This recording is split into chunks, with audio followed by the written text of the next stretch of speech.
Hello and welcome to Navigating Competition in Social Impact, a Social Venture Partners Dallas workshop. My name is Prisma Garcia and I'm the Director of Capacity Building for SVP Dallas. Today we'll have an exciting, interesting conversation about competition. And I'll tell you, no one wants to talk about competition because we always want to do good in our community and we do not always view this sector as having competition. However, today we will examine the ways competition is present and real within social impact, uncover the layers of what competition means in this space that is intended for good for others, and understand how we can develop a competitive advantage. So I'd like to start off by announcing our panelists. We have Ben Leal. He's a SVP partner and president of the Addy Foundation. We have Emily Ledette, Senior Vice President and Market Executive at Bank of America. We have Mike Bachman, Executive Director and Founding Pastor at Union Coffee. And we have our own Tony Fleo, SVP Dallas CEO. And so we also want to thank our sponsors, Something Good Consulting Group and Wright Knatzer, for their continuous support of social impact in North Texas, and also their support for these workshops. I will turn it over to our panelists for their introductions. And first we'll hear from Ben. Thanks, Prisma. Well, good afternoon, everybody. It's exciting to be with some good friends and folks I admire on the panel. So thanks, Prisma, Emily, and Mike, for letting me crash your conversation. My name is Ben Leal. I'm the president of the Addy Foundation. I've been in the social service field for almost 20 years. Which is funny because I actually got my start working for the government. So I actually, in college and out of college, worked in the governor's office and then worked in the House of Representatives for a while as a legislative director. And for the longest time, I thought I was going to be a policy person. I learned a lot, grew a lot in that experience, but what really turned me into the nonprofit field was the amount of government waste happening at the state level, and then also people coming in, getting assistance and help that did not need it. That really pushed my passion towards nonprofit, being community-based service. So that's where I've been for the past 20 years. I've worked at different multiple nonprofits throughout that time. Started off working in a nonprofit in Austin, then made my way up north to Dallas. Moved up here to work for a social justice law firm. Loved every minute of it, but I was never in the city that I wanted to move to, live in, grow in, and experience. A job became available at a great organization that I still hold close to my heart today, Jubilee Park. Started over there as the program director, then moved all the way up to the president and CEO. And I really do attribute that time at Jubilee and my other nonprofit experiences for really helping me prepare for the role that I'm in now as a funder. I'm now with the Addy Foundation, heading this up. I'm their first president and leader over here.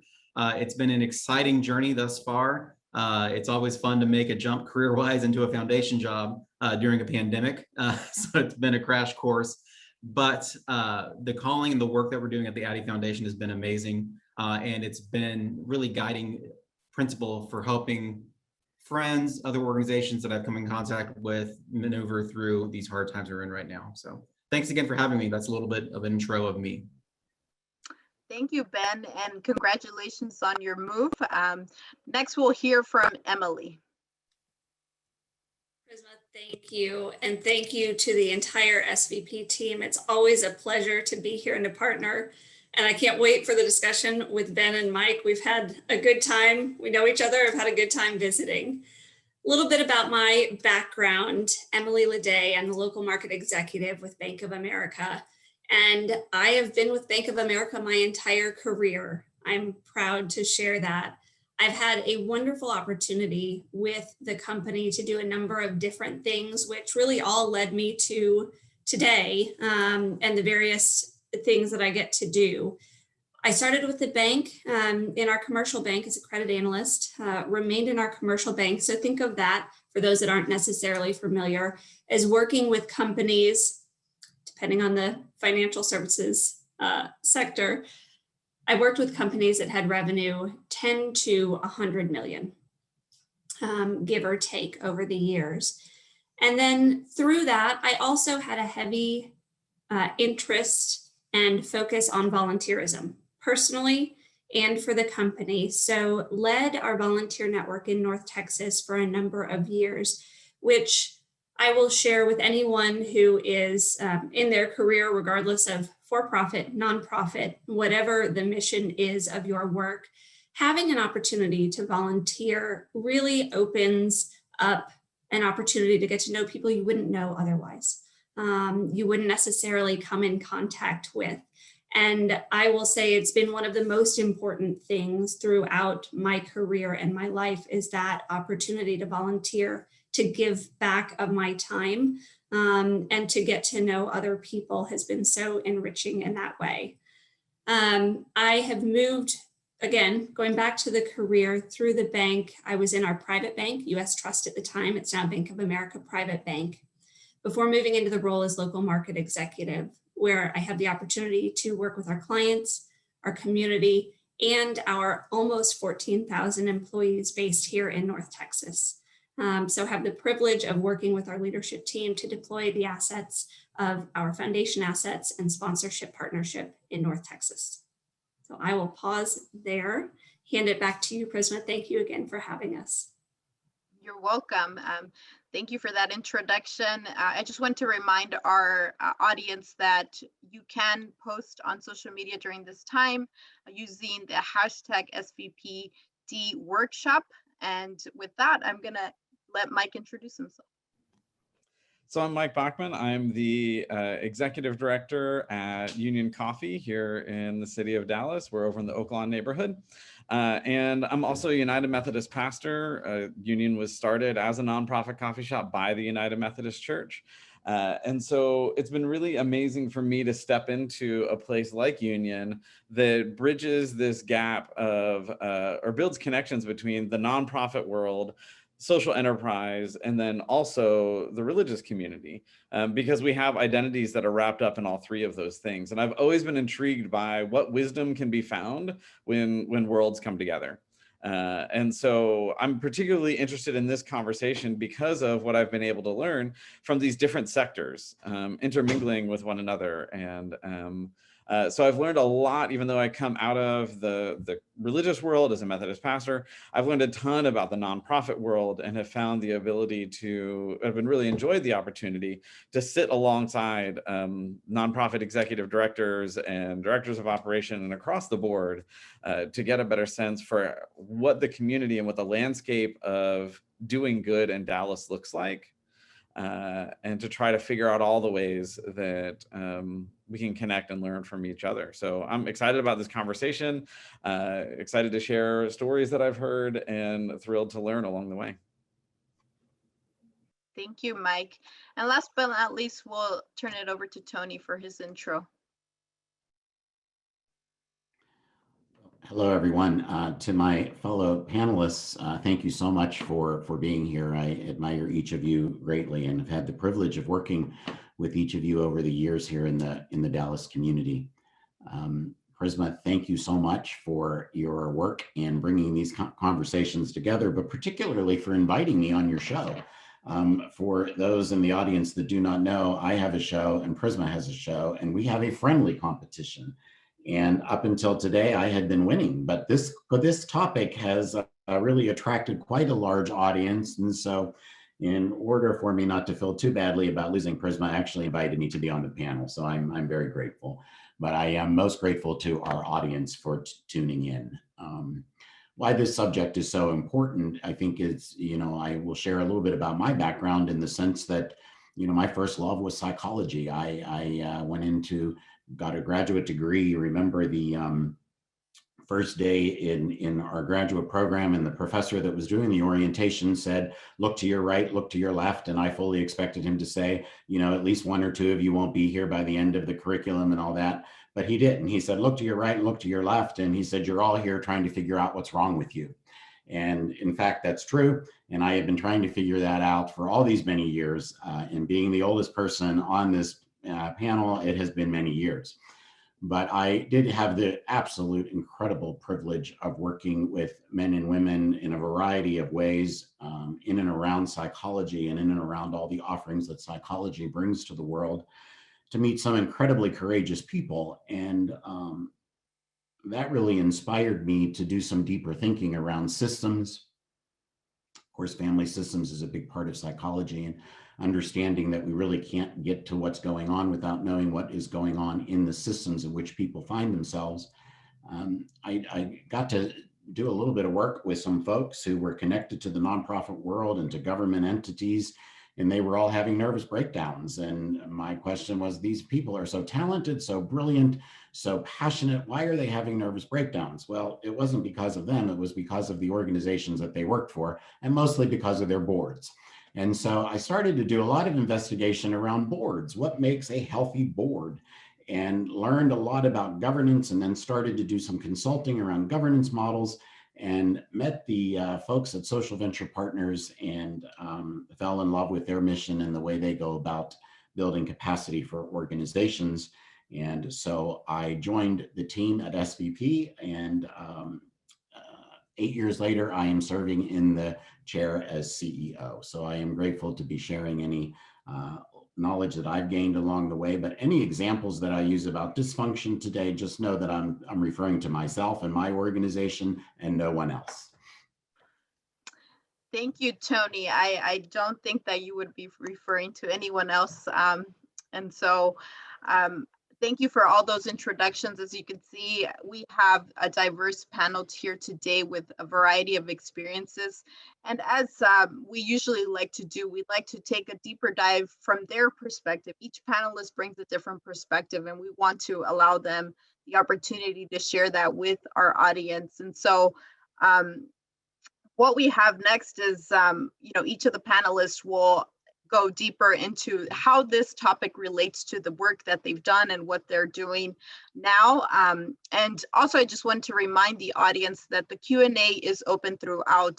Feel free to submit your questions there. If it's directed to a specific panelist, you can include that panelist's name in that question. But with that, I'm going to turn it back over to Ben so we can hear more about his take on competition and social impact. Sure. I'm definitely excited to be able to talk about this topic. In my work at a community-based organization, I've seen competition for funds, volunteers, partners, clients, people, time, and exposure. When I was working for the community-based organization, I was constantly looking for gaps in the programming and our staffing needs. In fact, two of my best ever hires are participating on this call today. So hey, Lindsay and Marjorie, hope you're enjoying the show. I was also looking for ways to keep our programs competitive, because I knew funders were looking for that new shiny object to throw some funds and support behind. In a way, I also want to say I became very territorial about my area, meaning who was coming into our service providing area, who our partners were. I know that's not always helpful or healthy, but I wanted to make sure that my organization was always top of mind, and pushing that through with my team that I managed and oversaw, that we were always best in class. So it was really built into our culture, a little bit of healthy, friendly competition to make sure we were always striving to do the best work we could. Now, as a funder, I've seen competition for, which top agencies do we want to throw funds behind? Who will get us the best return on our investment? In collaboration with other funders, the larger funders, who can we associate with? Since I'm coming to this as a new funder, since I'm coming to the funders table with real work experience in community-based nonprofit, I think it's helpful for me to be able to break down barriers that some of our organizations are facing. So these are just a few things that the Addy Foundation has been working on, and I'm not saying they're perfect, but we're trying to level the playing field. So we've really been identifying ways that we can simplify an application process. So a larger nonprofit has the staff to be able to throw resources to completing applications. A smaller organization may not. Our application process at the Addy Foundation is very simple. It's a simple LOI process with about 5,000 characters, really trying to share the work that you're doing. The application process isn't too long, and that's done intentionally. That way people can actually focus on the work at hand. And I say all this, that we're breaking down barriers to really try to encourage equal competition across the field. But I will say that the Addy Foundation is invitation only. And I do realize that that is also a barrier for competition as well. So, but also keep in mind, I'm a one-man show over here, so I can't be flooded with a whole bunch of requests coming in. So I try my best. We are also working, I think funders can play a big part in identifying trends and communicating with each other about what the sector is dealing with and seeing. So the communication piece is really helpful for funders to be able to address. And again, I'm a new funder, we're a newish kind of foundation. And I really do think that COVID has been, a mess for so many people, but it's also opened up the opportunity for foundations to really come together and communicate about what they're seeing trend-wise, what they're focusing on, and that kind of collaboration, that type of communication needs to continue. I also think that organizations need to feel comfortable speaking up to funders, addressing areas of, hey, this application process is too long. It was really hard to engage you. You're asking, you only want to throw funds behind a program or a project where it's going to cost us more money in the long run to throw more staff behind it to develop that program. And I'm well aware, I was on that side of the table as an organization, that I do realize that there is that mentality sometimes of kiss the ring, but as a funder, we can't do our work without having that dialogue and input and feedback from organizations that we're trying to fund. So those are just a little bit of tidbits of information that I'm throwing out there on the competition that I've seen as a community-based organization and as a funder.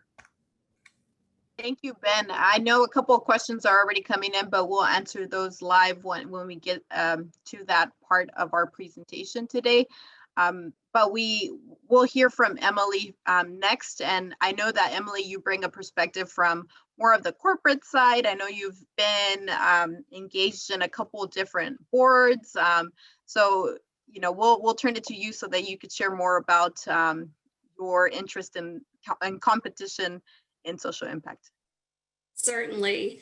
And thank you again for sparking this important discussion. I think there's been a lot of interest because competition and social impact is something that we're all aware of. We all think about, sometimes behind the scenes, sometimes as a topic of conversation, not as formally, not with such a spotlight. So the power of this discussion and the fact that we're all coming together to talk about it today from different perspectives is really important. I would encourage questions, but I'm going to put a slightly different perspective on this, which is, what if we think of this competition as actually collaboration to do more, to do better? So having moved into the role of market executive 3 years ago, roughly, I noticed something similar to what Ben shared, which is there was, I'd say, this impression of competition to serve the community. As corporations or corporate funders, we're used to competition. We face it in our businesses every day. We're for-profit companies delivering a product or a service to our clients. Our desire to be a strong community partner, however, requires a different mindset. It requires a mindset of collaboration versus competition. So we can all do well in our business and do good for our community. Bank of America is committed to improving the financial lives of our clients through the power of responsible growth. It's that strategic focus on ESG as well that allows us to deepen relationships with partners and creates shared success with our clients and with our community. So for all the nonprofits that are with us today, imagine if corporate funders were collaborating consistently. Wouldn't it be powerful to know the continuum of funding priorities so that we could stretch the available resources by working together? Again, speaking to nonprofits with us today, think about the time that you've invested in conversations with funders to identify a fit or a partnership for a given program. Think about how much more efficiently that time could be spent if we had a continuum of funding priorities. As an example, imagine a holistic workforce development program. It includes wraparound services, affordable housing, healthcare, et cetera. I've had a couple of these conversations. So rather than approaching 4 different funders who, through the course of a conversation, you find out are all focused on workforce development and would love to be the named partner for the workforce development component of the conversation, and then the nonprofit, you all have to navigate how to make a different element of the program fit within funding priorities. Imagine if you could approach 4 corporate partners to each take a portion of that program that aligns with their funding priorities, and then walk away from those conversations with the ability to fund an entire program. So with that backdrop or opportunity, I am already seeing some bright spots in North Texas, nonprofit and for-profit. There are people and partners already working together even more, going, okay, this is a healthy competition. When we come together, when we are competing for dollars, but competing together, we can do more. So as an example, I visited with the Real Estate Council and City Square and the full team that's come together behind the Forest Theater and MLK District. I see collaboration there, not competition at work. When I hear from Florencia Velasco Fortner about Alianza, I hear collaboration. How can we share ideas, donor ideas, program ideas, not competition?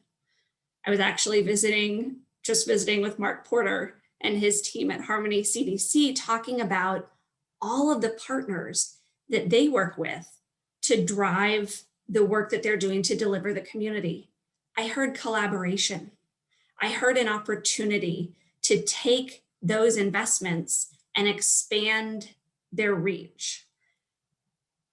So on the for-profit side, corporate partners do also visit virtually at the moment and share ideas with each other, formally and informally, to understand funding priorities with the ultimate objective of partnership.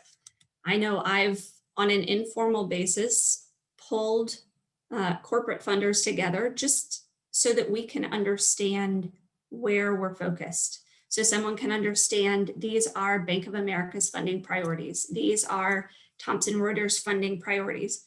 We can also have that information available so that when we're visiting with nonprofit partners, if it's not a fit for our company or organization, we have other funders top of mind and can make those connections for nonprofits. I think that's incredibly important.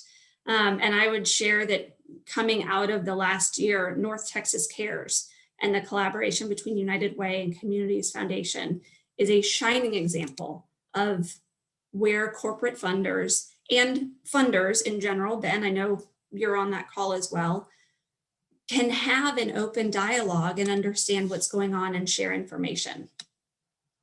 So I'm going to take it one step further. We've talked about nonprofits and competition or collaboration that exists. We've talked a little bit about the corporate funder side, but let's bring for-profit, nonprofit, civic partners together. That kind of potential competition or broad scale collaboration is exactly what's needed to drive the greatest impact in North Texas. It's also the most challenging due to the complexity and competition on all sides. So what's an example of this? Dallas Thrives, to me, stands out as an example of this kind of partnership.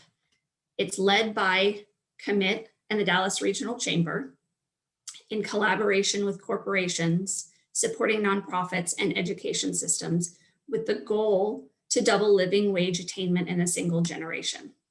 It is complex work and it requires everyone to come together, sit down at the table, bring the challenges that we face, the assets that we have available and the opportunities available, and figure out how to fit those puzzle pieces together, as opposed to worry about who might get individual credit for pulling the group together, who might get individual credit for funding something. There are 5 key pillars of this work. Recently, Bank of America provided $1 million grant to Dallas College to help develop a diverse pipeline of talent for the in-demand jobs in North Texas. Not just jobs at Bank of America, those in-demand jobs for all major employers in North Texas. This is the work of Dallas Thrives, meaning it's driven by a large body of supporters. The funding is there. It's not just up to Bank of America and Dallas College. It requires a different kind of approach for everybody to be invested, to say, okay, how are we going to do this together? And those big bodies of work that have the most tension and potential for competition can be the greatest change makers if, and only if, this is where some of the competition comes in, we're able to set aside our logos, our brands, our mascots, and bring our assets together and determine how those can be distributed to lift our community. So it takes that kind of work, that kind of long-term thinking to commit to a collaborative, not a competitive path forward. You know, for those who have children or who have supported your friends' children who play team sports, let's apply that lens to competition and social impact. As children learning a new sport, there's an element of independent practice required to learn the sport. So you have to get your feet as your own nonprofit or your own, if you're a new funder, your own funding priorities. The next step is to play with teammates, to learn how to play as a part of a team. Continue that through. The next step to improve is to play in games against other teams. And that trend continues as skills continue to improve. So if you apply that same mindset of how do we learn how to play team sports back to our topic today, there is a healthy amount of competition required in order for us to improve our community, but it also requires teamwork. You can't have those independent of each other. So Prisma, I will hand it back to you. Thank you, Emily. I know that there are definitely a lot of questions coming in. I recognize that we do want to promote collaboration. There's some, I'm sure there's going to be some questions popping up.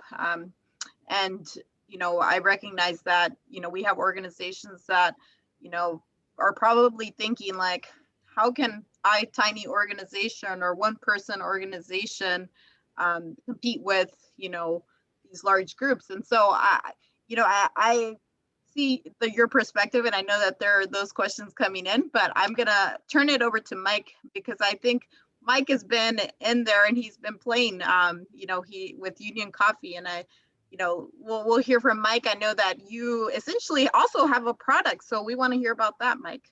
Yeah. So, well, in addition to my work at UNA, I also sit on the steering committee for Dallas Truth, Racial Healing and Transformation. I'm proud to be a board member at Bishop Arts Theater Center. And I think one of the things that I've noticed and has given me a lens is I'm intrigued by, and I hope we'll have some time for conversation around this, Emily, but I'm intrigued by this notion of, kind of team sport and love that idea of working together. But part of the challenge is that the rules aren't the same for everybody.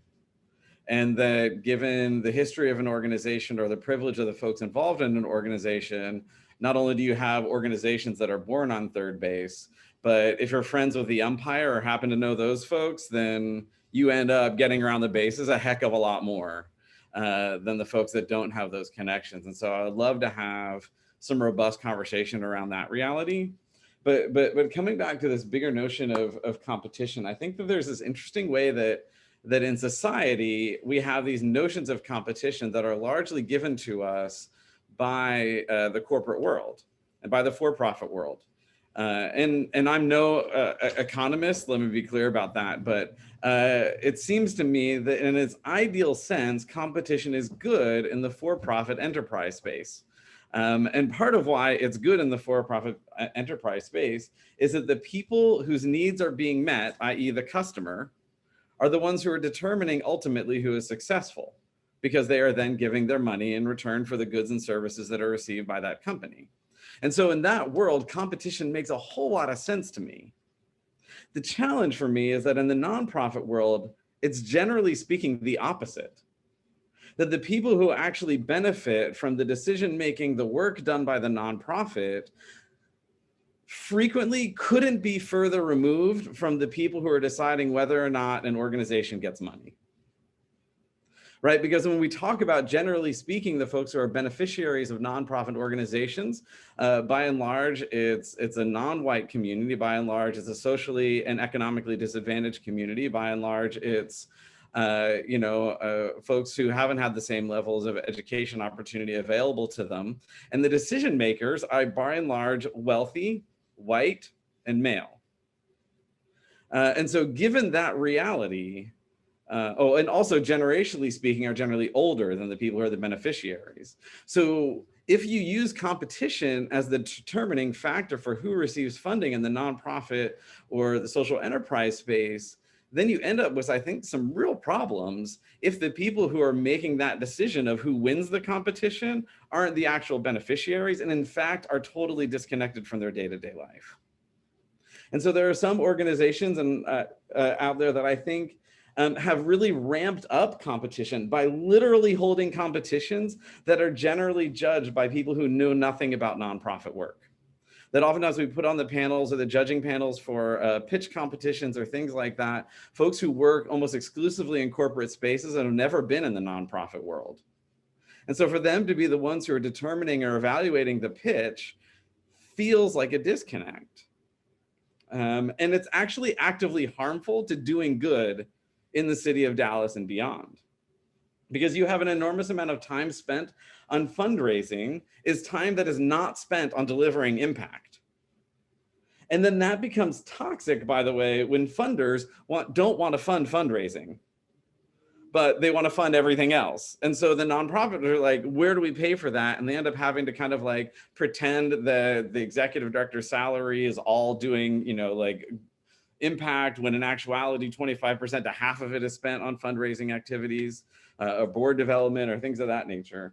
But the thing is, if you don't win one of those pitch fests, you don't win one of those competitions that are oftentimes set up by organizations out there, you not only have the emotional hit of having lost that, you also know that I could have spent all that time having an impact on my community. And instead I spent it on this other thing that produced nothing. And that's dangerous, I think, if we actually want to do good. Now, I believe that collaboration over competition is totally what will move us forward. I was a part of the Mayor's Star Council. Trey Bowles pounded that into our brain repeatedly, and I appreciate that. But competition, I believe, as the primary model, is oftentimes rooted in capitalism for a system that isn't the same as capitalism. And we like to claim survival of the fittest as the argument for competitive models, and kind of arguing that. But the reality is that nature actually prefers socialization. And this goes back to some of the stuff that Emily was talking about, that the organizations and the organisms that work collaboratively end up surviving and doing better. And so I love that, but I want to make sure that the rules are the same for all the folks who are collaborating, instead of, the opposite of that. The last thing that I would offer in the midst of competition and the work that's done is simply the importance of that there is a value to processes that help nonprofits become ultra clear about their story. And the clearer we are about our story, then the better we are able to serve our neighbors, better able we are to serve our clients, and the better generally we are to fundraise. And so Union doesn't look like a nonprofit, but we are a leadership development organization, and we are so intent on telling our story and telling our story well, because we want the leaders who develop out of Union to carry that storytelling ability into whatever funding circles, whatever nonprofit work, whatever for-profit work they end up doing, because that will help the organization function better. So I think that that's part of what I want to offer as we come into as a constructive move into conversations around competition, is how can we make funding decisions that are built on helping organizations refine their story, not only so we can tell if there's an alignment between the funder's priorities and the organization, but also so those organizations will be ultimately better in and of themselves. Thank you, Mike.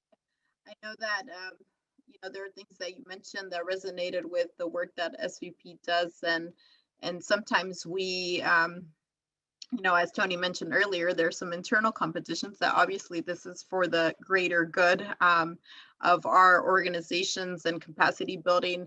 But I think even in my role, I've encountered competition with other funders looking to do capacity building, tied to grants that they were already giving.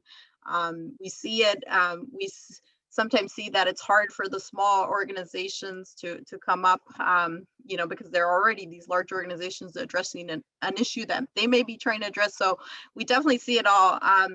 But I also know that we are, and you touched a little bit on it, Mike, about, there's this sense, and I always tell people I was a science major in college, and I, learned a lot about our animal behavior, right?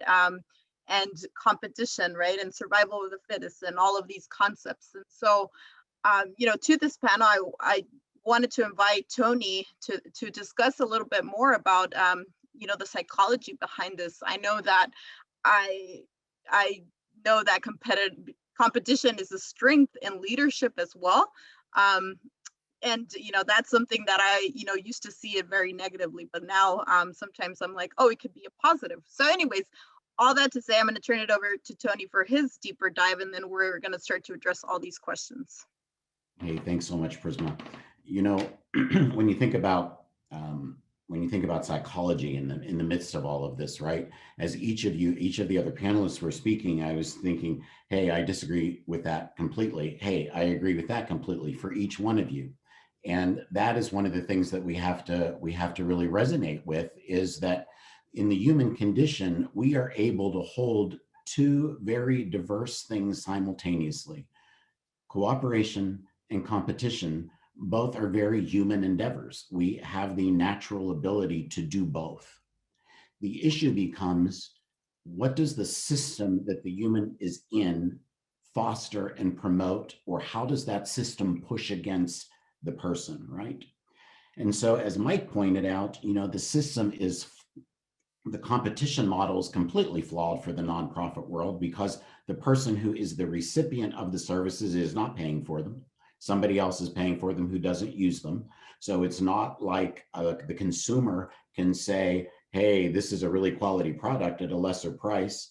The funder has absolutely really no clue whether that is the case or not, unless you have a social enterprise and you're selling coffee like Mike does. And then Mike has to be very competitive and make sure his coffee is the best coffee and the service is great. And that's really where competition comes in well in the nonprofit sector. My point to this is that we are human beings who make up this philanthropy world.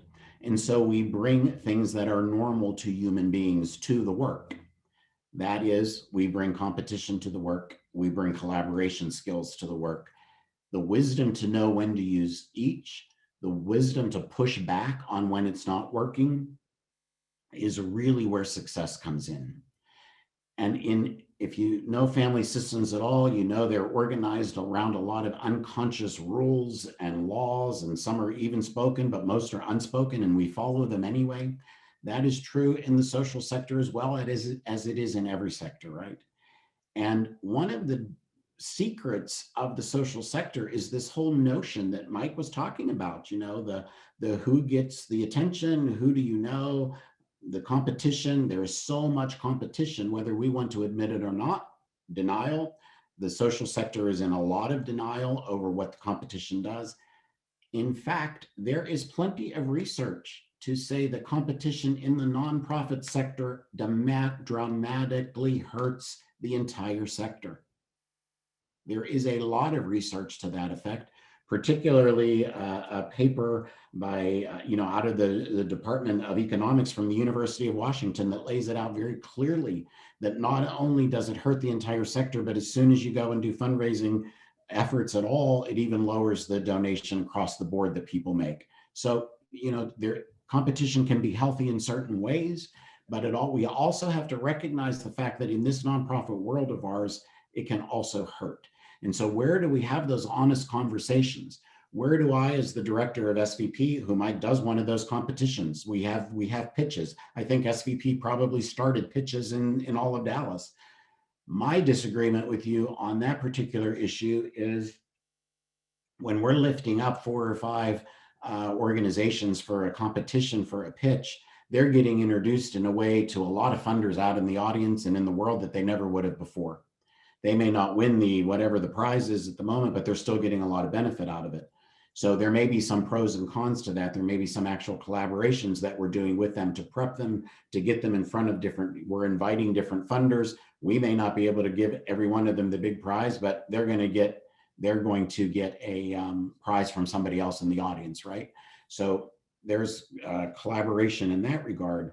But, just in this session alone, for us to stop back at SVP and say, what else is going on in the community? Should we be doing a session right now while 6 other nonprofits or foundations are trying to also do a session? But one of the biggest trends that we are seeing is that foundations themselves, whether they're community foundations or whatever kind of foundations they are starting to run their own programs. Rather than funding programs in the community, they are now hiring people internally to run those programs, and they have the money to go with it. So that may be a whole new model, but it definitely is going to be a different model and hurt the sector in who they normally fund, who perhaps have been doing the work out in the community for many years. There are so many things from a psychological perspective tied up into this. I would love to talk about narcissism and how that plays out in the social sector, but I think we probably should move on and engage some of the audience questions. So I'll turn it back over to Prisma. Thank you, Tony. I know that we hope to get some of those perspectives, but I did want to address the audience questions. And I know that one of the questions, actually, one of the statements that Tony made about, just dividing of resources. So, someone is asking, does it incentivize or incentivize collaboration, right? Because does it increase fragmentation? And I don't know if anyone else on the panel has additional comments on that. I know Tony made a comment that hit on that specifically, but is it creating, how do the other panelists feel? Maybe, Ben now having been in both seats, in terms of fragmentation of resources and infrastructure, like is it counterproductive, or what is your perspective? Well, I mean, that's one of the things that we're always looking for as a funder is collaboration amongst nonprofits. And that collaboration isn't just the blue chip organizations. It's a good representation across the board of who we're trying to throw support behind. Competition is healthy in little amounts here and there. I will say that on the funder side, we understand that it's important to fund all across the board. We also realize that we also understand that we get a better return. I hate using this term, return on investment on the grants that we make when we start investing in smaller, people of color-led organizations. I was running some numbers the other day. We've given to about 80% minority-led organizations at the Addy Foundation. And I think that speaks to, obviously, I'm a brown young man, and I know other brown and Black young people. And I've seen the return that we can get when we're actually working with those smaller type of organizations. Those smaller type of organizations sometimes don't get to play in the big sandbox with some of the larger nonprofits. And if we can support those smaller nonprofits to help them build up, not only programmatically, but also help them build out long-term for sustainable growth, that's what we're interested in. And Prisma, I'll chime in on that. To Ben's point about smaller nonprofits that may not have, Mike, they may not have the same rules, to your point. They're just getting into the game, or they've been in the game, but they're not well known. I think when those organizations can partner with others to learn from other organizations, and I'm not talking about partner as in work together to deliver a program together sort of thing, but have a conversation, help each other out. to me, that is where the competition that two organizations may have a similar mission, serving a different population, a different part of North Texas. We are huge. We're the size of the state of Vermont. There's plenty of opportunity here and plenty of need. That kind of support to help your teammates grow is important. But I also think about the fact that then that competition can be harmful. So think about a younger organization or a smaller organization that has been doing their core work, serving a core mission or population, and they're looking to grow. They think there's an opportunity to expand, to find additional funding sources by adding in or expanding beyond their core work. My question would be, why? Do you really think that the investment in that program is going to increase the funding to the organization and allow you to serve that many more individuals or that much more of our population? Or is that where a conversation could be had for partnership? So how do we strike that balance between getting smaller organizations, getting everybody in the same game? I don't have that answer, but how do we get everybody in the same game? And then how do we say, okay, well, we all want to play a game. There's still that competition there. How do we find the teammates that are going to help us be better? How do we then, leverage that, make it more of a competition to lift ourselves up? So Mike, I think you were trying to jump in and say something. Well, I think I would just offer part of why I think the notion that you presented, like I hear it, but I think I struggle with some of it a little bit because there's ways that, y'all have the power to influence and encourage that kind of development. And generally speaking, and I don't know what Bank of America, how their funds are prioritized, but generally speaking in the funding community, they're more interested in funding new development, making a new thing happen. As Ben, like you were talking about, the ROI is very oftentimes focused on what's a new service that's offered that wasn't offered before. So if you have a nonprofit that's really good in this one particular thing, and they start pursuing another adjacency, oftentimes they're doing that because quite honestly, their funders, whether it's a foundation or a personal giver, are much more likely to fund something new than they are to fund ongoing operations. And so what happens is that we end up chasing those things that are outside of our scope perhaps. And oftentimes along the way, we end up neglecting the things that we're really good at because it's a lot harder to find operational funding than it is to get funding for new initiatives. And so that's one of the challenges that we have to face in that too. It's funny, before this conversation came up here, I was thinking about competition and the social impact. And one of the notes I wrote for myself is sometimes competition is not a shiny new program. It is delivering consistent, scalable results that are core to the mission. And that's not flashy. And that, you're right, it doesn't resonate with some donors. But if everybody's trying to do the newest, latest, shiniest thing, then we collectively get away from the core of the work that is so needed. So I completely agree with you on that. Yeah, and I think that ego piece that you spoke about earlier is important that we throw to the wayside. It's really important that we are open. At the ID Foundation, we're very open to being that foundation that you reach out to, that you're willing to take a risk on. It's like, hey, we have something that's not sexy. We have something that is exciting, that's going to help us expand services in the mental health facility, mental health area. Those are the kind of things that we want to get behind consistently, that consistency, like Emily said. So Ben, with that, I know that someone was asking me here in the questions, like, how does one get that invitation? Because I think, now you're working with, you can't just sit there and apply your new org. You have to be invited to the table, right? You have to be invited to apply. So how does that all work for those organizations that are listening today? Yeah, I mean, it sounds cheesy, but it's just, let's have a straight, direct conversation. Let's talk about what you're doing in the community. How are you serving the people that you're trying to assist? It starts with dialogue, and then it builds out from there. It sounds short, but that's the simple, sweet answer. right there.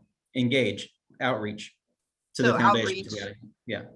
So, yeah, and not to keep picking at it, but but you can invite groups that, are doing the flashy, because maybe you want them to apply, or what are the things that, how does, just having that conversation you think is enough, or, because someone is asking specifically about LOI, because then you get an LOI. So then is that the attention getter? It's, adding us to your distribution list. It's making a phone call to my office, inviting me out for a tour, for a lunch, for something to get to know the work that you're doing. It's also, it's my job to be out there in the community, getting to know these organizations that are doing good work. I am ready for COVID and to be away from the screen and back into the neighborhoods and into the communities that need assistance. A funder's job, I'm the president of the foundation. My job is to be out in the community, learning and engaging with folks to find out what the needs are. And also I depend on my group of friends, other funders, to tell me what's going on and what services and what trends they're seeing of interest to them as well. Now, I will throw some of my funders out there under the bus and say, hey, I wish we had more conversations. We're more open about collaboration on the funders side. When I first got this job, I called around and I asked folks, it's like, hey, do you want to collaborate and share some funds to make real impact in their inroads? And a lot of the responses I got were, no, we really don't do that. And it's not like I'm asking for a shared application. I'm just saying, I'm going to use Emily as an example. Hey, Emily, tell me what you're funding and I'll tell you what I'm funding. Well, I have about, $100,000 in my budget that I could throw towards this. You have 100,000, let's combine those funds. Those are the kind of conversations that need to be happening with funders, and our ear to the ground also being out in the communities, forward facing and engaging with folks in need. I think, Ben, you bring up a really good point there around, again, we go back to systems and understanding the psychological perspective, all of that. Inertia is a very powerful thing in a system, and it keeps us doing the same stuff over and over, even when it's not working well. And to your point, do you want to do something different? Do you want to collaborate? Well, no, that's not the way we do it. That is a really tough thing to overcome. But for those who, understand the power of collaboration when it can be done well, we should be all over that. Absolutely, for sure. I want to make sure to offer, Ben, if you ever need a place to meet those groups for coffee, but I mean that, and like taking that to a more serious suggestion, if we want to have equal access and a better sense of equity, like what if leaders of foundations, whether it's the Addy Foundation, whether it's a corporate philanthropy group, whether it's something like CFT and their not their loan officers, their philanthropy officers, what if there were like just open hours at a place like Union where we advertise it, we get it out in various networks that you might not otherwise have access to. And it's like, Ben is going to be from the Addy Foundation, is going to be hanging out at Union from 9 a.m. until 2 p.m. on this particular day. You can sign up for a half-hour window. He's going to pay for your coffee. You're going to buy their coffee, right? And then there's a chance for people to actually have that direct access and conversation, who, if they didn't have a friend of a friend or know who you were, or even know about the Addy Foundation, but through a network like Union's, or if we do it in partnership with, say, Francois' work at State Fair of Texas, or things like that, that it can expand the imagination and connection world of folks. And I think more open access like that is only better. I would agree with you wholeheartedly. And Francois is one of those connectors that can bring people together. But, Tony touched on ego. We talked about nonprofits. We talked about, starting new nonprofits. I think one of the things that we struggle with in North Texas is the scale of the competition that exists here. We have more nonprofits in North Texas than Houston, than a number of other major cities at 37-ish thousand. So that's large, that's small, that's all over the place. So anytime someone says, I have an idea, I want to start a nonprofit, this is what I'm looking at. Mike, I think you brought an innovative idea for, it is collaboration. it brings competition, but you brought that to the table in a way that it could be built. And I would challenge, I'm offering you up to talk to anyone that has questions, but I would challenge people that are looking to do this. What other nonprofits exist in the lane where you're looking to do this work? Could you add your resources, your time resources, therefore potential funding resources to an existing nonprofit? Because I think that is also a challenge that we have. This is a very philanthropic market. While we're talking about the competition and the fact that we need more conversation around it on all sides, man, look at how much is already out there, and how do we make all of that successful? And do we need all of those individual organizations? I don't know that answer. I know that collectively our nonprofits are doing wonderful work. But Mike is here to be everyone's resource on how to do it effectively. So. Yeah. Well, and I understand, I get calls from new nonprofits. I mean, I don't have to, put myself out there much. Even with our advisory process, there are new organizations or people that approach SVP and say, I have this idea, or I'm already doing this. And now I need support. I need capacity building. I want to build this organization. And oftentimes it's, sometimes I recognize there hasn't been any research done. So I already know that Jubilee is doing that, or in the Southeast, or I already know, Mike is doing this, or I already know certain organizations come to mind. But I will say, I will mention one thing, and it relates to one of the questions that is here in reference to, organizations. A lot of them I've seen recently pop up that are led by people of color. And the challenge then becomes, I think, from my perspective, you have people that are living in some of these communities that we already have organizations. Yes, they're already there.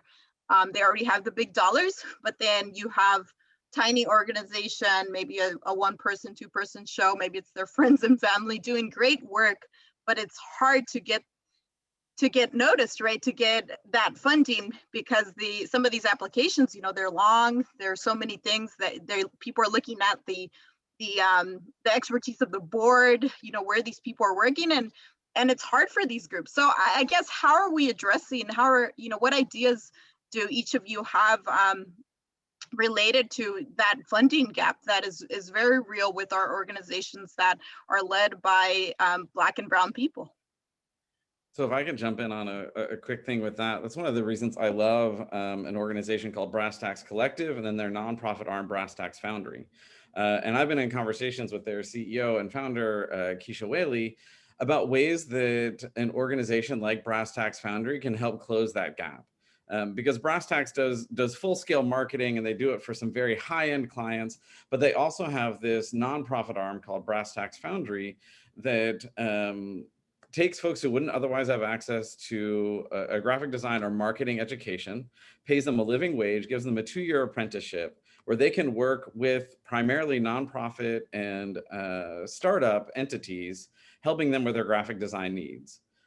So that those folks then have the skills necessary to have an impact, be hireable by any corporate firm or organization, and have a portfolio behind them when they graduate from the program, right? So we're in conversation about how is it that we take something like Brass Tacks Foundry and help elevate the level of nonprofits and ability to tell their story, and even just to organize themselves, like board management and organizational management, and all those elements that a funding agency is going to need to see in place if they're going to put real dollars behind them. But as we were doing this work, we're like, okay, we want to do this work with up and coming developing nonprofits, but they can't afford to hire us to do this work. And so that's where we started thinking about, okay, well, if foundations are serious about equity and an access in these things, what is it possible that foundations could basically, provide funding to an organization like Brass Tacks Foundry to elevate and support these developing and emerging nonprofits so that they can get up to a level where they compete, where it's a more level playing field. And so so that's one of the ways that you're asking, like, what are the creative solutions?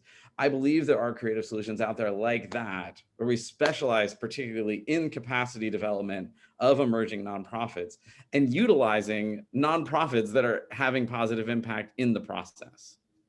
So I want to chime in real quickly, if I may, on 2 points. One is understanding self-interest. Self-interest is a very different thing than selfishness, right? But in the human condition, things get sustained with people if it is in their self-interest. So Mike, your question is, will foundations step up and do this kind of work? Well, let's answer the question for them in advance. How is it in your self-interest to do it? And if it's not sustainable for them. It's not of interest to them. The other big myth around all of this, I think, is that we buy into these myths that say, you know, people give to good causes.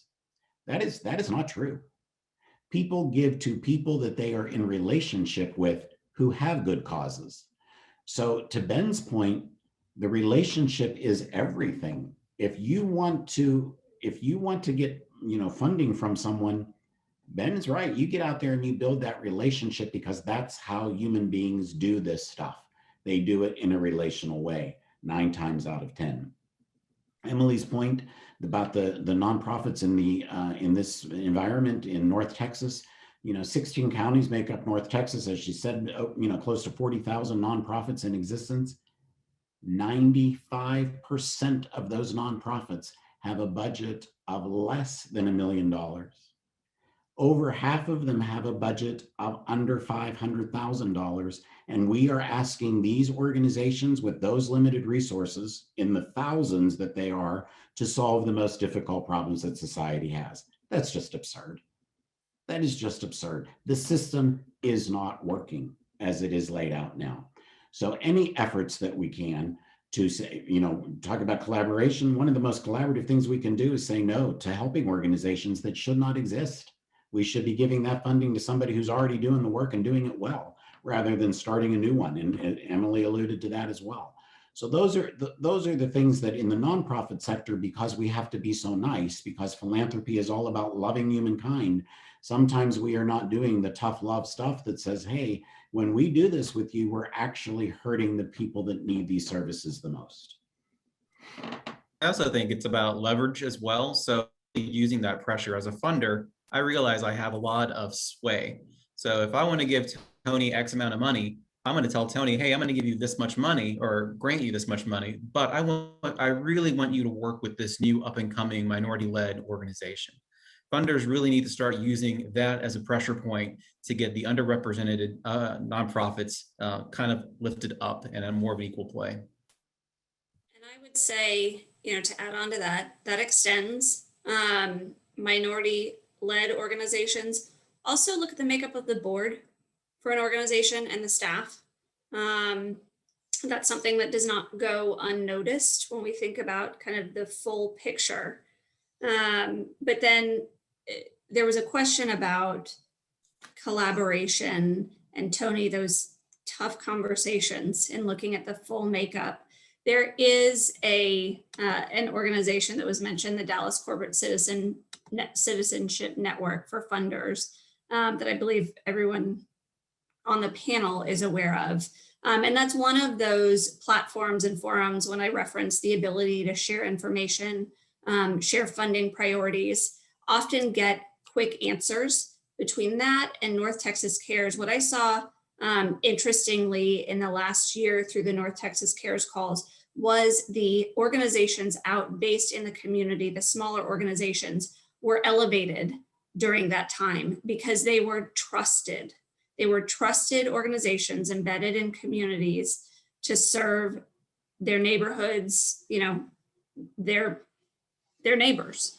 And so I think we need more of that. I want to make sure that those kinds of things that came up as a result of crisis, those kinds of routines and conversations don't fall away as things stabilize. I think that was a really important outcome when we talk about how do we help organizations that have been in existence for a long time, that are serving their core mission, that are, to Tony's point, one of the 1%, you know, their budget is 1% of the overall. What can we do to make sure they continue to have access to funders?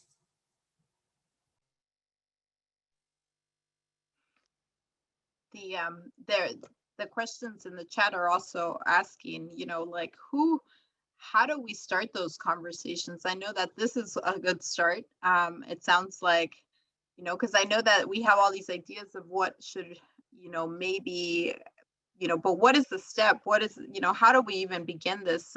Having conversations with, bringing funders together, bringing these nonprofits together. I mean, what is, what's the first step there?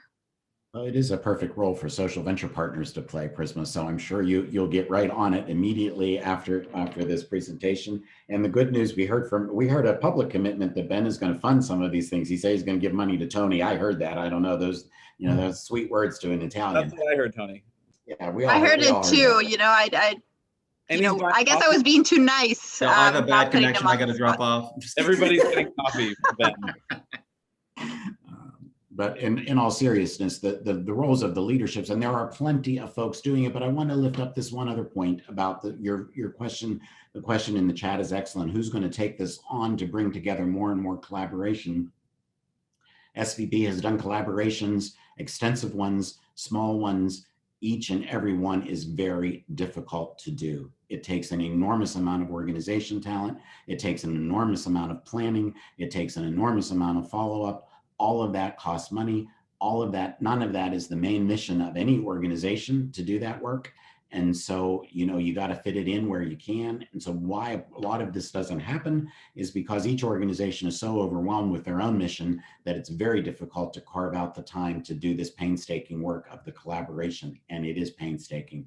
It takes a lot of work. Definitely. But I also think, Tony, and I know that you have a lot to say about paradigms, but I know that some of our other panelists, it does take maybe a mind shift, right? Because I think some of the organizations or even other donors don't see it in the same way. I don't know if, Mike, you want to add anything. And I mention you, Mike, because I watched your TED Talk and you talked about your, Sylvia, your daughter, and how your world had shifted. And so I wondered, that, and if you go out and find it, it's about, every day is a miracle, right? Or everyone is a miracle.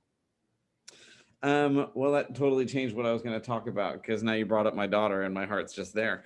So maybe I'll offer both. Yeah, I mean, one of the things that I took away from that whole experience, and you've seen the teenage version of that little girl I talked about wander behind me a couple times. But yeah, there is this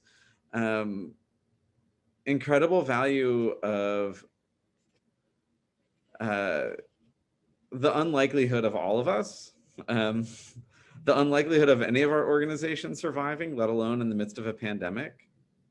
And then I guess I would take that to say, like, there's an emotional add or element that comes when you receive funding from an organization that, even though, like, we can say all day long that we see our value and we find our value in the ways that lives are changed by the work that we do. But when someone outside the system who isn't walking with us day to day says, like, this is so important, I'm going to write this check and it's going to have a lot of zeros on it. There is an emotional affirmation that happens with that for the people that work for an organization, because they feel like their value is seen by somebody. Because by and large, the work that we put in on a day-to-day basis, we feel like our value is not seen. And so there is an emotional thing that happens there. That I think is worth attending to and being aware of on the funding side of things. And as far as this question of how is it that we bring about change, I love what Tony said about how complicated it is and how much work it takes. And we already got a million things to do. But I want to harken back to what Ben said about wanting feedback from nonprofits. And I've been kind of surprised to see the way that funders have been positively responsive to that. Last year, I think the first of these kind of conversations that SVP hosted right after the pandemic, And there are like 1,000 people logged on, and it was the heads of CFT and Dallas Women's Foundation and United Way, and those organizations got on the screen, and myself and a lot of other nonprofit executive directors were watching, wondering like, what the heck is going to happen? What are they going to say? And almost all of us were totally disheartened by what we heard. And we were sending text messages to each other, and we were like, there is going to be a tidal wave of nonprofits that close because of the direction that these organizations are taking. And so we started to talk to each other. We set up Zoom calls with one another. We identified 3 key areas of concern that we really saw, which is the lack of long-term operational funding, the lack of racial equity in decision-making, and then third, the gap between those who are actually providing services and those who are deciding where funding is going. And initially we were gonna write this like letter in the Dallas Morning News that was just gonna blast everybody. And then we scaled back from that. And though there were about like 12, 16 of us that were part of this conversation, we ended up sending a letter privately to foundations and funding agencies. And of those 12 to 16 of us that were in this conversation, only 4 of us felt like it was safe for us to sign our names. Because there's such this power imbalance between the funding community and executive directors. And EDs were saying things like, I will be fired if I sign this letter because a member of my board will see it and worry that we won't get a grant from one of the organizations we might be critiquing. Like, that's how real the pressure is there. And I'm happy to say that a lot of funding agencies were very positive about it. And some were really upset. There's a lot at stake when a foundation says we want to hear from the nonprofit leaders, and the nonprofit leaders are really afraid of it. But I have seen positive spaces. In January, we were able to host 3 weeks of conversation between funders and nonprofit leadership. And we saw open conversation and dialogue actually happen that has only had positive consequences for the nonprofits involved, as far as I know. So we need more of those places for brave dialogue. But just know, please know, folks in the funding community, how intimidating and frightening it is for nonprofit leadership to say, like, we're worried about how this is happening, and here's some honest feedback about what the process is like.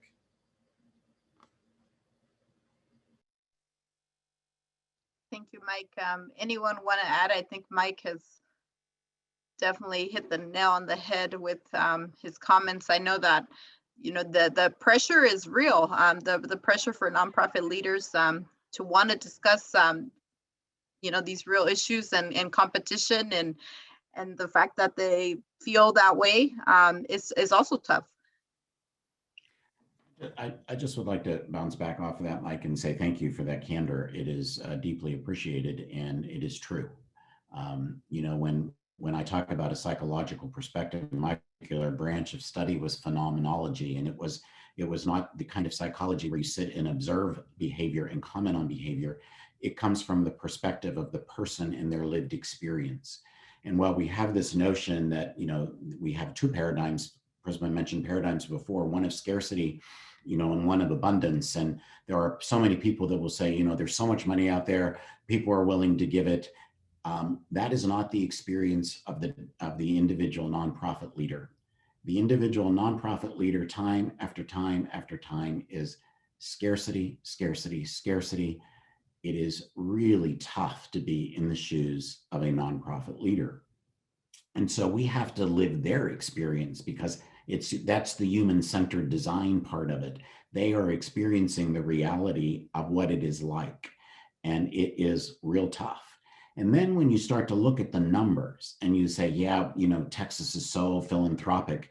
Yeah, Texas is very philanthropic, but the largest philanthropic gifts are going to buildings at universities and hospitals with people's names on them, not to the frontline nonprofit that's feeding the hungry or trying to take care of the sick, right? And so there is a great disparity between where those philanthropic dollars are going and where the need is. There are many issues in the sector. There are many issues in every sector. That's not what this is about. This is about saying, hey, we can talk about this stuff openly. We can have dialogue about it. And, you know, some great changes may take place. People's paradigms may shift and some good may come of it. But if we keep this hidden and a secret, then we have the dysfunction that goes with any system. I think, Tony, you bring up a good point. You talk about, people always say that, and I get tired of hearing it sometimes, is, oh, there's plenty of money out there. You know, North Texas is so giving. Yeah, they're very giving, but as a funder, I'm looking at my historical giving and the multi-year gifts that I have to give, and that's cutting away from my ability to give to those newer organizations or newer opportunities to fund. So yes, there's a lot of money out there in the philanthropic world, but it's also very limited because oftentimes funders get tied up doing multi-year giving. And I would kind of add on to that from the other perspective. There is a desire to have this conversation about how organizations are funded, what the needs are, how we get there. And so this is one element of having a candid conversation about the competition that exists, what nonprofits are facing, not just from a competition perspective, from a personal and psychological perspective. But then also, let's use this point and the momentum that's been building. Maybe this needs to be Tony's next one if the competition is still there between Tony and Prisma.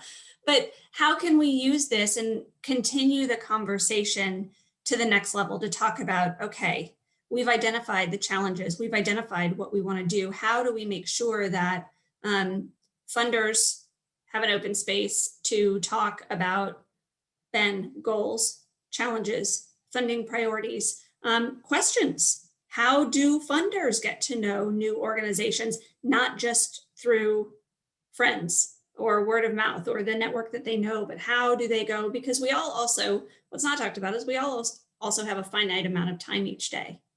And so we're trying to stretch that to the best of our ability. So how can we build that sort of a forum or platform? Because I would say funders are looking for that as well. I'm not going to speak for all funders, but I will speak for a good number of funders who are looking for that opportunity to expand as well. Well, and that raises a good point, I think. And Tony talked about, you know, he wasn't going to talk about narcissists, but maybe this is narcissistic. But I also see one of the things that I notice is that, you know, we are sort of put in a position where we need to, you know, show the world, right? Either through social media or through these events. And I know that when I worked at a organization, when I was directly serving the people, it was challenging because you know, if I'm giving out food, I mean, it's something so sacred that I couldn't, you know, show a family, you know, and it's you know, but then I see this, right? I see this on social media. I see the post. And so we, you know, sometimes nonprofit leaders have to almost do that because they have to build this reputation, build these relationships. And so, you know, but then some of it, you know, is about maybe them. And so I don't know, I wanted to mention that, like, how important is that? Or from your perspective, is that a form of competing? Or, you know, is that a form of just self-interest? It's a complicated question, but I just wanted to mention it because I know that sometimes we could see, you know, these organizations or these leaders as doing great work from these, the way they're telling their story, but then maybe not. Maybe they're mediocre. Maybe they're only doing so much. I think speaking to social media as a tool, Prisma, is that kind of what you're getting at? Yes. So I think social media, we all grapple with it in our professional lives, how to tell the story of a nonprofit or the work of an organization, and in our personal lives. Here's what's going on. It looks so great. So I think social media plays that same role in the nonprofit world. It's very positive in that it's a way that a nonprofit can reach out and talk about the work that they're doing to a much broader audience. It can raise that awareness. To your point, then what's the follow through? If more people are aware of the organization, want to get to know the organization, have that conversation, the follow through has to be there as well. So it's not just about telling a story, it's about telling an authentic story that's talking about the results and the impact that's taking place. Yeah, you always got to watch it with that social media stuff, because you could post something great and it looks beautiful, but then you start getting people attracted to it and you start digging a little bit more, you realize it's not that great behind it.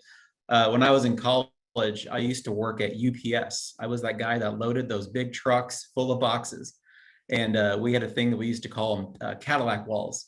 So what you would do is you throw all the boxes, just chunk them in the back of the truck, and then build a really nice, flat, Tetrix kind of wall. But as soon as you broke down that wall, you'd see the mess behind it. And you've always just got to watch out what you post on social media if you're a nonprofit organization, because if you're going to start attracting funders that follow you, they're going to start digging and they're going to see that it's not that glamorous on the other side. I think I just want to offer one of the challenges that comes with that, though, is that part of the responsibility of a nonprofit is to advocate tirelessly for the people who they serve. And sometimes that means making statements that are unpopular with funders, right? So if I, as an organization that wants to work towards racial equity, don't make posts that actively advocate and use the language of Black Lives Matter, I'm not serving my constituents. I'm not serving and being faithful to my mission. And at the same time, I know that just posting the words Black Lives Matter on our social media removes certain funders, right? So like there is this reality of, I hear what you're saying about being careful, but it's also part of how we establish credibility with the people we serve. And it's a way of living into our very mission and purpose. And so there's a real catch-22 for a lot of organizations in that regard, especially as our society becomes increasingly divided politically and socially.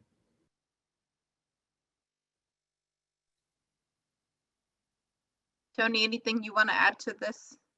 Well, there's so much in all of that, and I think, Mike, your point is again the why the consumer model doesn't work so well is that you're trying to lift up a community and the real needs of the people that you serve, but the people that you really have to appeal to, the people who are paying for the services, are entirely different. And so that is a thing that we face every day, right, in this work, is that we have these different audiences that we're trying to satisfy in the different stakeholders. So it becomes very complicated. And then there's the whole generational divide. If you're 40 and over, some of the things to promote your nonprofit you would never do, because in your lifetime, that kind of self-promotion was seen as there's something really wrong with you.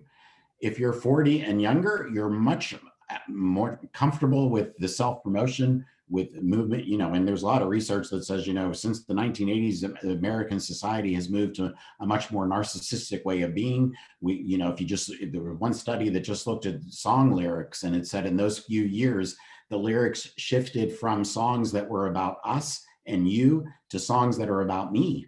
And so you can just see it in so many ways that the whole system is moving. So those folks who are great with social media and don't mind bringing all the attention to themselves, those nonprofit leaders that do that so well, doesn't mean that their nonprofit is doing great work. It just means that they're great at selling themselves and their nonprofit, right?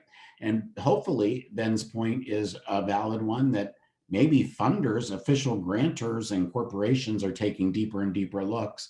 But the individual donor who's going to write out a check for $1,000 or $5,000, they're not doing that. They're happy to see the great cause and happy to see it all smiles and everybody doing great. And they're able to, so the people who are really good with that kind of appealing to the masses, they're going to do well despite what their product is, right?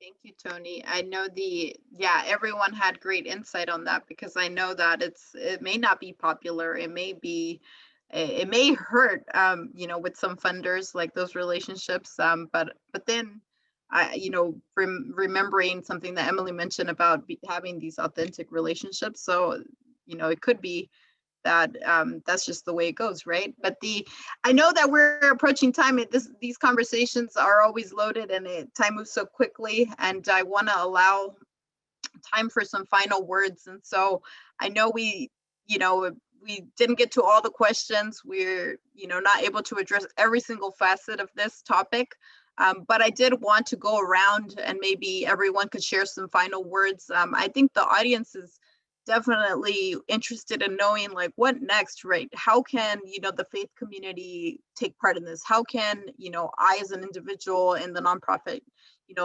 lead and be maybe competitive, but then also, what that means. So I'll leave it up to each panelist to maybe share some closing words. And, we can go in any order, but someone just jump in.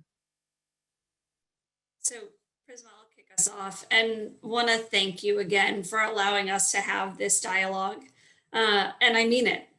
This is step one of let's take the next step of this conversation and keep it going, because we all have a vested interest in the success of our broad North Texas community, of our individual communities that we serve. So thank you for giving us a platform to have a dialogue, some of which can be sensitive. And I would welcome the opportunity to continue this. And going back to something that was said, for those that have questions of where do I go, how do I get started, or how do I elevate even more? We've talked about finding organizations that you can partner with. I'm going to take it a step back from that. Find individuals that you relate to, that can advise you, that are doing similar work. Find those authentic relationships where you can have a sounding board and you can say, hey, this is what we're doing. If you're a nonprofit speaking to a funder, it may or may not be a fit, but you've got a relationship there to have candid dialogue. Nonprofit to nonprofit, information can be shared in a different way. So I would encourage everyone that's on, build those authentic relationships, not because you're hoping to seek funding. Yes, we are as nonprofits. Not because you're a funder looking to get to know new organizations. Yes, we are as funders, but as people, so that this kind of conversation can continue. So thank you for getting it started. Thank you. I would definitely echo what Emily had to say. Thank you for the opportunity to share my story and the work that we're working on at the Addie Foundation. Continue to build those partnerships, collaborations. The communication piece is important. Feel free to speak up and talk to funders. To learn more about what the work that we're doing at the Addie Foundation, you can visit us at the Addie addiefoundation.org to learn more about our work. And again, my job is to be out in the community, to engage and hear about the good work happening in the community. Thank you. Mike, anything to add? I'm just really grateful for more opportunities for conversation, and I'm grateful for the other panelists for the willingness to engage in tension and, kind of name where we see things differently. And hopefully through that process, we'll be able to all grow together in it. There's this line, and pardon the pastor in me that defaults to the wisdom sometime of scripture, but there's this line where it says, iron sharpens iron, so does one person to another. And I think that's the way that we grow, is not by being distant, not by shouting words across from one another, but from that real tension that comes with the intimacy of pushing against one another and refining our rough edges until we can be better. So I'm grateful for this conversation and look forward to more like it. Thank you, Mike. Tony, any final words? Yes, I know we're surrounded with panelists who have so much wisdom and such great hearts, and our audience, to those of you in the audience that are doing this work, you're incredible humans. And at the end of the day, philanthropy is love of humankind, right? And so that approach and keeping that as the forefront, we may screw up, but we'll get back on track pretty quickly. Prisma, thank you for your leadership in all of this. You do great. Well, with that, I know that we are out of time, so I just wanted to thank all of our panelists, thank the audience. I know that the market is saturated, right? We have so many nonprofits, but we hope that we continue to address these large issues and, hopefully one day, run out of business, right? Because we've successfully addressed all of these large problems that are hurting our communities. And so I want to close out by once again thanking Something Good Consulting Group and Right Knatzer. Thank you so much for your support for these workshops. And we will continue to have workshops, and we have a response session coming up. So I will pitch that for Tony coming up next month, and we will be sending out more notifications about that and posting on our social media. But I would just want to thank the panel. Thank you for the audience for being here, and we will hope to see you next time. Thank you.